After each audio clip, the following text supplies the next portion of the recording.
The 1960s gave birth to America's most legendary muscle cars. But did you know that one iconic model was actually rushed into production after an engineer secretly built a prototype without permission? Or that another beloved muscle machine was so dangerously unstable that dealers quietly installed extra parts to keep them from flipping over?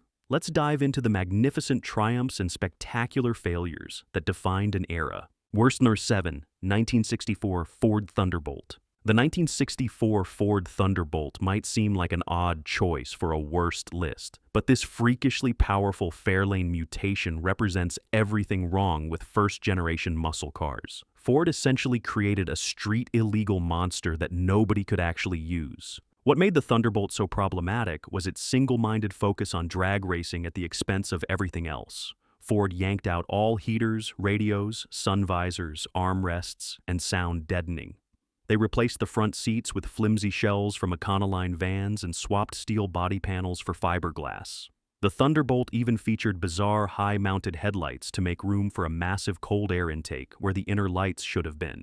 Under the hood lurked the 427 cubic inch V8 from the Le Mans winning GT40, producing a conservatively rated 425 horsepower that was actually closer to 500. The Thunderbolt could hit 60 mph in 5.1 seconds and demolish the quarter mile in 11.6 seconds, numbers that would embarrass many modern sports cars. Car Life magazine called it the nearest thing to a drag race car in street car clothing, which was precisely the problem. Road and Track refused to even review it, stating, "This is not a street car, it's a thinly disguised race car Ford is attempting to homologate through a production loophole." Ford built just 100 Thunderbolts, selling them to professional racers with a disclaimer acknowledging they weren't street legal despite having license plates. The company lost money on everyone, essentially paying people to race their product. Today, a genuine Thunderbolt can fetch over $500,000 at auction, proof that being terrible at your intended purpose doesn't mean you can't become collectible.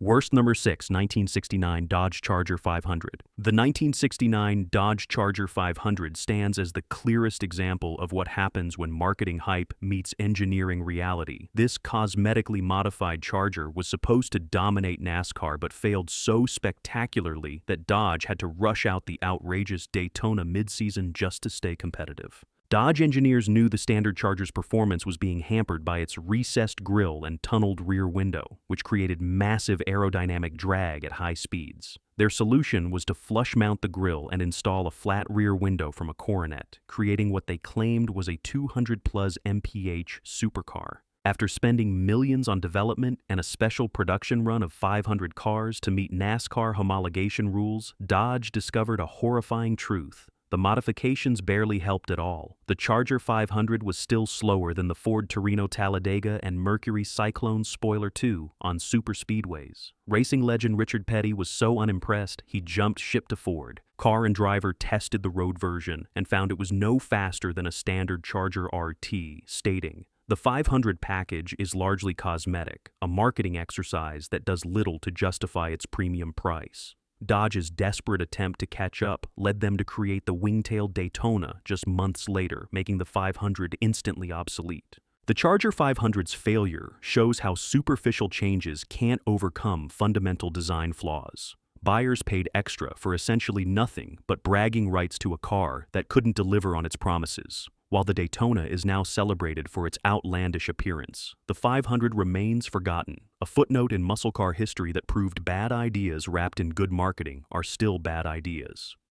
Worst number 5, 1967 Plymouth GTX. The 1967 Plymouth GTX tried to be both luxury cruiser and muscle car, resulting in an overweight, overpriced identity crisis that excelled at neither. Plymouth's gentleman's muscle car concept sounded promising, but delivered a compromised driving experience that satisfied nobody. Attempting to rival Pontiac's successful GTO, Plymouth took their Belvedere platform and loaded it with luxury features like bucket seats, wood grain panels, and chrome trim. But they also stuffed it with either a 440 cubic inch V8 or the legendary 426 Hemi. The result was a car carrying 300 pounds more weight than it should have, blunting performance while still delivering a ride that was too harsh for luxury buyers. Road Test magazine summed up the GTX's problem perfectly. It's too plush to be a proper muscle car and too crude to be a proper luxury car.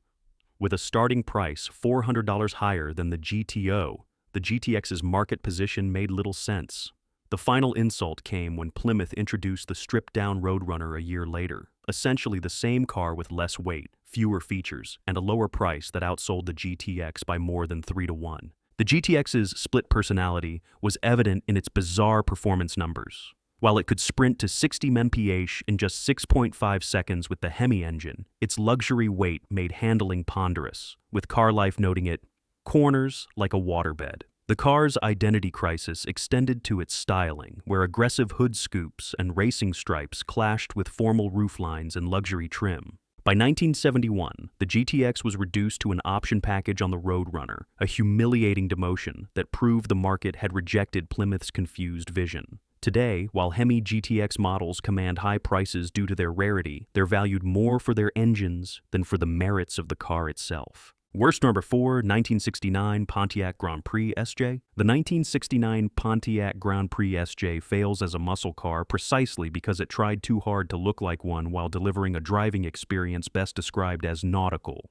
This 4,200-pound luxury barge with sporting pretensions exemplified style over substance in the worst way possible. When John DeLorean took over Pontiac, he insisted on redesigning the Grand Prix as a personal luxury car with muscle car overtones. The result was visually stunning, with its long hood, short deck, and cockpit-style interior, but dynamically disappointing. The SJ model packed a 428 cubic inch V8 making 370 horsepower, yet felt sluggish due to its immense weight and soft suspension. Car and Driver's review was brutal. The Grand Prix SJ is a sheep in wolf's clothing, a car that looks fast standing still but drives like your grandfather's Buick. They clocked a 0-60 time of 7.2 seconds. Respectable for a luxury car, but disappointing for something with muscle car styling and a massive engine. The Grand Prix's handling was even more problematic than its straight-line performance. Motor Trend noted that cornering is an exercise in faith and patience due to excessive body roll and vague steering. The car's 17-foot length made parking a challenge, and its turning radius was wider than many full-size sedans. What makes the Grand Prix SJ truly one of the worst muscle cars is that it sold tremendously well, over 112,000 units in 1969, establishing a template for style over substance vehicles that would dominate the 1970s. It represented Detroit's cynical realization that Americans would buy cars that looked fast but drove like sofas, prioritizing image over engineering. The Grand Prix's commercial success directly contributed to the decline of true performance cars, making it a beautiful betrayal of muscle car principles. Worst number 3, 1968 AMC AMX. The 1968 AMC AMX showcases what happens when a budget manufacturer tries to build a premium muscle car without the engineering resources to pull it off. This awkward two-seater attempted to split the difference between Corvette and Mustang, but ended up capturing the worst aspects of both. AMC's financial limitations meant the AMX was essentially a shortened Javelin with the rear seats removed. The 12-inch wheelbase reduction created bizarre proportions, too long to be agile, too short to be comfortable, and cursed with a trunk lid that looked like it came from a different car entirely. Car and Driver described it as a Javelin that someone left in the dryer too long. The AMX's handling defied conventional driving techniques. Its short wheelbase, combined with leaf spring rear suspension, created unpredictable oversteer during cornering, yet the heavy V8 up front caused profound understeer during initial turn-in. Road and Track noted the car required a completely different driving style than any other American performance car, making it difficult to drive quickly with confidence. While the optional 390 cubic inch V8 made a respectable 315 horsepower, the car's crude chassis couldn't effectively use the power. Motor Trend's test revealed the AMX was actually slower around their test track than the longer, more practical Javelin with the same engine. The magazine concluded, "The AMX is a car without a clear mission. It sacrifices practicality without delivering the performance benefits such a sacrifice should warrant." AMC's limited development budget meant the AMX suffered from poor build quality, with numerous owners reporting water leaks, electrical failures, and premature rust. By 1970, sales had declined so dramatically that AMC abandoned the two-seat configuration, turning the AMX into just another Javelin trim level. Today, AMX values lag far behind comparable Camaros and Mustangs, proving that even scarcity can't overcome fundamental design flaws. Worst number 2, 1967 Chevrolet Camaro SS 396. The 1967 Chevrolet Camaro SS 396 is the most cynical muscle car ever created. A rush job designed not to excel at performance but merely to stop customers from buying Mustangs. The first-generation Camaro's troubled development resulted in a car with significant flaws that enthusiasts still struggle with today. GM's panic over Mustang's success led to a compressed 18-month development cycle that forced engineers to use the existing Chevy 2 platform rather than designing a proper sports car chassis. The compromise resulted in the monoleaf rear suspension, a single leaf spring mounting the entire rear axle. This crude setup caused wheel hop under acceleration, unpredictable handling during cornering, and a harsh ride over bumps. Car Life magazine didn't mince words. The Camaro SS exhibits the worst traits of both sports and muscle cars without delivering the benefits of either. When equipped with the powerful 396 cubic inch engine making 375 horsepower, the chassis simply couldn't cope. The front heavy weight distribution 57% over the front wheels caused severe understeer, while the overburdened rear suspension allowed axle tramps that made burnouts easy but controlled launches nearly impossible. Road and Track was particularly harsh about the car's build quality. Panel gaps vary from adequate to atrocious, and our test car arrived with a trunk that couldn't be opened and a driver's door that wouldn't close properly.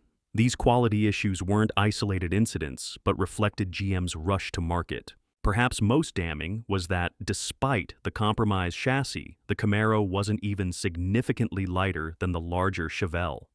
The SS 396 weighed nearly 3,700 pounds, heavy for its size and nearly identical to mid-sized muscle cars with much more interior room. The Camaro's cramped rear seat and tiny trunk made it less practical than the Mustang it was chasing, while its handling deficiencies made it less sporting. Despite these flaws, the Camaro found plenty of buyers, proving that brand loyalty and styling could overcome engineering shortcomings.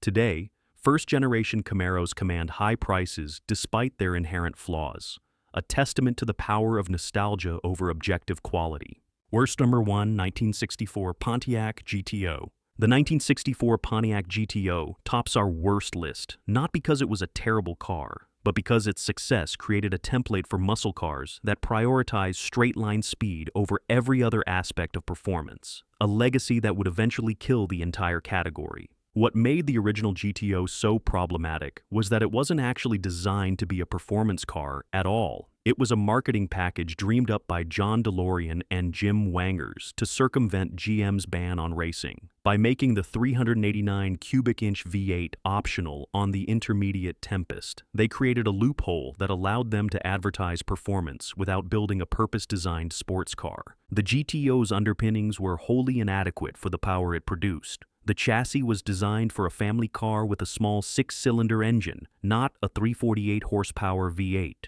The suspension geometry, brake sizing, and steering were all compromised, creating a car that could accelerate quickly in a straight line, but did almost everything else poorly. Car and Driver's legendary comparison between the GTO and Ferrari 250 GTO revealed the American car's fundamental flaws. While they famously claimed the Pontiac outran the Ferrari to 60 mph, they conveniently omitted the fact that the Ferrari would outbrake, outcorner, and outhandle the Pontiac on any road with curves. Even period reviewers noted the GTO's deficiencies. Motor Trend wrote, "The brakes fade noticeably after just a few hard stops, and the handling becomes unpredictable when pushed beyond modest cornering speeds." Road Test added, "The GTO is essentially a family car with a big engine. It doesn't have the chassis to match its power." The GTO's commercial success, 32,450 sold in 1964, established the formula for muscle cars that followed: big engine in a mid-size car with minimal chassis development. This template would lead to increasingly powerful but dynamically flawed vehicles throughout the 1960s, creating a performance dead end that collapsed once emissions and safety regulations arrived in the 1970s. Had manufacturers instead developed balanced, well-engineered performance cars, the muscle car era might have evolved rather than gone extinct. Best number 7, 1968 Dodge Charger RT. The 1968 Dodge Charger RT wasn't just a muscle car. It was automotive art with attitude, wrapping outrageous performance in styling so perfect it still turns heads more than 5 decades later. This menacing Mopar masterpiece represented the high water mark of American car design. What made the Charger RT exceptional was its perfect blend of visual drama and functional engineering. The hidden headlights behind a full-width grille created what car and driver called the automotive equivalent of a villain's smile. The flying buttress rear roofline wasn't just beautiful, it created genuine downforce at high speeds, making the Charger more stable than its competitors. Under that long hood rumbled the standard 440 Magnum V8, producing 375 horsepower, or buyers could opt for the legendary 426 Hemi, making 425 horsepower. Either way, the Charger RT delivered blistering performance, with Hemi models capable of 0 to 60 mph in just 5.4 seconds. Supercar territory for the era. Motor Trend called it possibly the most balanced muscle car ever built, praising its combination of straight-line speed and surprising handling prowess. The Charger's cultural impact proved even more significant than its performance. Its starring role as the villain car in Bullitt cemented its bad boy image, while the Dukes of Hazzard later made the Charger a household name. The car's distinctive shape has appeared in everything from Fast and Furious to countless music videos, becoming automotive shorthand for American muscle. What's truly remarkable is how well the '68 Charger drives by modern standards. Unlike many muscle cars that feel crude today, the Charger's torsion bar front suspension and well-sorted chassis still deliver a composed ride. As Hemmings Muscle Machines noted in a recent retrospective, the Charger feels decades ahead of most contemporaries in terms of refinement and balance. With just 17,765 RT models produced in 1968, they're now among the most valuable Mopars of the era, with pristine Hemi cars commanding over $200,000. The Charger RT proved that muscle cars could be sophisticated, stylish, and substantial all at once. A complete package rather than just a big engine in a basic body. Best number 6, 1969 Ford Mustang Boss 429. The 1969 Ford Mustang Boss 429 wasn't just a muscle car, it was a barely disguised NASCAR engine looking for something to do on weekends. This homologation special represented Ford's most extreme performance statement, creating a street-legal monster that still intimidates drivers today. What made the Boss 429 extraordinary was its purpose-built engine, a completely new semi-hemispherical combustion chamber design developed specifically for NASCAR racing. The massive 429 cubic inch V8 was officially rated at 375 horsepower, but this was widely acknowledged as a severe underrating to keep insurance companies happy. In reality, the engine made closer to 500 horsepower and could be easily modified to produce much more. Fitting this massive engine into the Mustang required extensive surgery. Ford contracted Carcraft to essentially rebuild each car's front end, widening the shock towers and moving components to accommodate an engine so large that power steering and air conditioning wouldn't fit alongside it. Every Boss 429 was essentially hand-built, making them the most exclusive production Mustangs ever created. Road Test magazine called it the closest thing to a race car Ford has ever sold to the public, noting that the car felt like it had endless reserves of power. However, they also pointed out its surprising drivability, writing, "Despite its racing pedigree, the Boss 429 is remarkably civilized in normal driving, until you floor the accelerator and unleash automotive hell." The Boss 429's exclusivity was guaranteed by its hefty price tag, $4,698, nearly 50% more than a standard Mustang GT. Ford built just 859 in 1969 and another 499 in 1970 before ending production. Today, these rare beasts command prices exceeding $400,000 for pristine examples, making them among the most valuable muscle cars ever. What makes the Boss 429 truly special is that it represents the purest expression of the muscle car ethos, racing technology barely disguised for street use.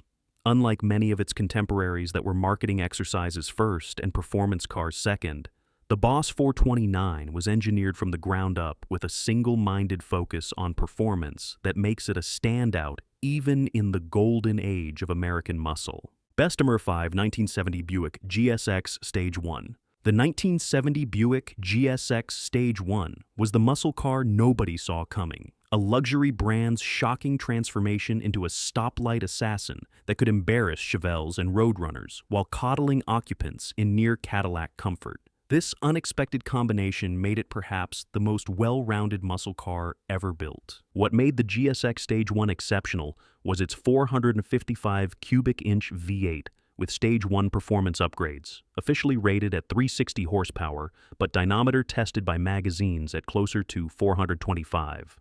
More importantly, it produced a pavement-wrinkling 510 lb-ft of torque, the highest torque rating of any American production car until the Dodge Viper in the 1990s. This massive torquing output meant the GSX could pull from any speed in any gear, making it devastatingly quick in real-world driving. Motor Trend was astonished by the car's dual personality, writing, "The GSX accomplishes the near-impossible feat of combining brutal acceleration with luxury car refinement. It's equally at home racing from stoplight to stoplight or cruising cross-country in air-conditioned comfort." Their testing showed the GSX could hit 60 mph in just 5.5 seconds and run the quarter mile in 13.4 seconds, numbers that would remain impressive decades later. The GSX's visual impact matched its performance. Available only in Apollo White or Saturn Yellow, it featured contrasting black stripes, a functional hood tachometer, and distinctive styling that announced its intentions without the cartoonish excess of some competitors.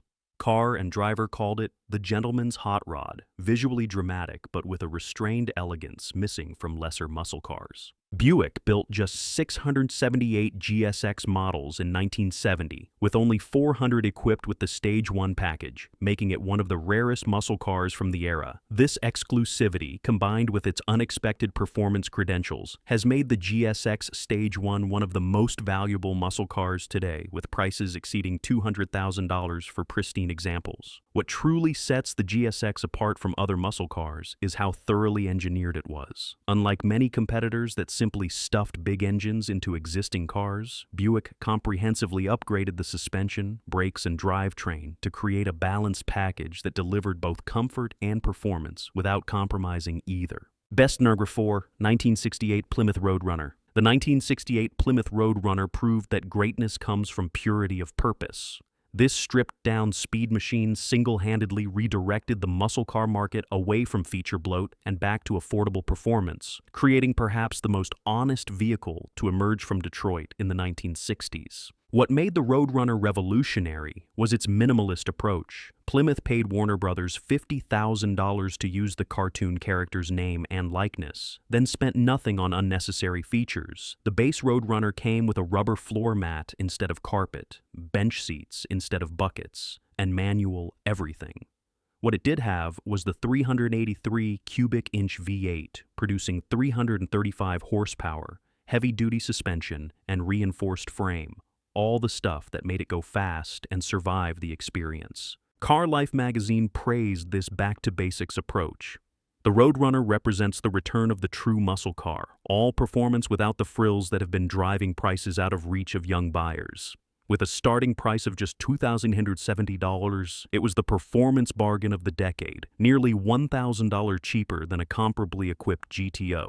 The Roadrunner's cultural impact was immediate and lasting. Its beep-beep horn became instantly recognizable, and Plymouth sold 44,599 units in its first year, nearly triple their sales projection. By 1969, every manufacturer was rushing to create their own budget muscle car, but none captured the Roadrunner's perfect balance of affordability and capability. What makes the Roadrunner truly special is how well it delivered on its performance promises. With the optional 426 Hemi engine, it could run the quarter mile in 13.5 seconds straight from the showroom floor. Hot Rod magazine called it the most car for the money ever produced by Detroit, noting that even the base model outperformed many more expensive competitors. The Roadrunner's legacy is that of a truth teller in an era of increasing marketing hype. It offered exactly what it promised, affordable speed without pretension. This honest approach has made it one of the most respected muscle cars among enthusiasts, with pristine Hemi models now commanding prices exceeding $150,000. As Muscle Car Review noted in a recent retrospective, the Roadrunner wasn't trying to be anything but fast, and that purity of purpose makes it timeless. Best Number 3, 1969 Chevrolet Camaro Z28.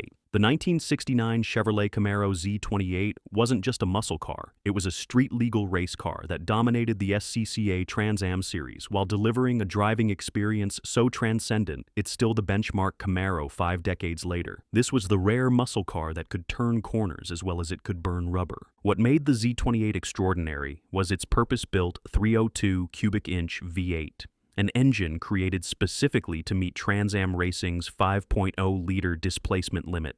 Unlike most muscle cars that prioritized low-end torque, the Z28's engine was designed to rev, with a forged crankshaft, 4-bolt main bearings, solid lifters, and a high-rise intake manifold. Though officially rated at just 290 horsepower, the actual output was closer to 350, the underrating a deliberate attempt to keep insurance rates low. The Z28 wasn't just about the engine. It received substantial chassis upgrades, including stiffer springs, heavy-duty shock absorbers, a quick-ratio steering box, and power front disc brakes. The mandatory 4-speed manual transmission and 3.73 rear axle ratio ensured the car was always in its power band, while the optional limited-slip differential helped put the power down effectively. Road & Track's review was effusive.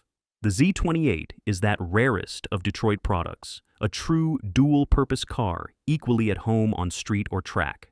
It corners flatly, stops authoritatively, and accelerates with a sound that makes sports car enthusiasts weak in the knees.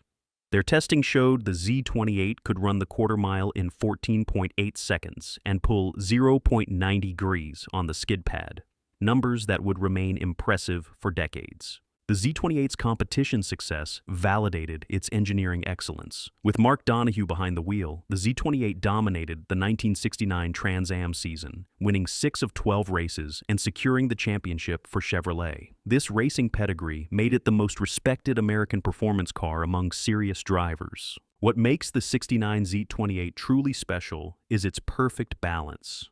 Unlike most muscle cars that excelled in straight-line speed at the expense of handling, braking, and refinement, the Z28 delivered a complete package that rewarded skilled drivers. It wasn't the fastest muscle car in a drag race, but it was arguably the most satisfying to drive under all conditions, a distinction that has made it increasingly valuable as collectors have grown to appreciate its subtler virtues. Best number 2, 1965 Shelby GT350. The 1965 Shelby GT350 wasn't just a modified Mustang. It was the moment when American performance cars finally escaped the good in a straight line, terrible everywhere else stereotype. This raw, uncompromising machine transformed Ford's Secretary's car into a legitimate world-class sports car that could battle Corvettes and Jaguars on equal terms. What made the GT350 revolutionary was Carroll Shelby's comprehensive re-engineering of the Mustang platform. The suspension was completely revamped with a 1-inch front sway bar, override traction bars, Coney-adjustable shocks, and a Monte Carlo bar that reinforced the shock towers. The steering was quickened, and the brakes were upgraded with metallic linings and cooling ducts. These weren't cosmetic changes. They fundamentally transformed how the car drove. Under the hood, Shelby extracted 306 horsepower from the 289 cubic inch V8 by adding a high-rise intake manifold, larger carburetor, and headers with glass-pack side exit exhausts that created what car and driver called the most spine-tingling automotive sound this side of a Ferrari V12. The mandatory 4-speed manual transmission and Detroit Locker rear differential ensured the power was usable rather than just impressive on paper. Road & Track's review was unprecedented in its praise for an American car. The GT350 combines Detroit muscle with European handling in a package that outperforms vehicles costing twice as much. It's the first American car that can legitimately be mentioned in the same breath as the best from Germany and Italy. Their testing showed the GT350 could reach 60 mph in 6.5 seconds, run the quarter mile in 14.9 seconds, and pull 0.85 dri on the skid pad, figures that rivaled exotic sports cars costing far more. The GT350's racing success validated its performance credentials.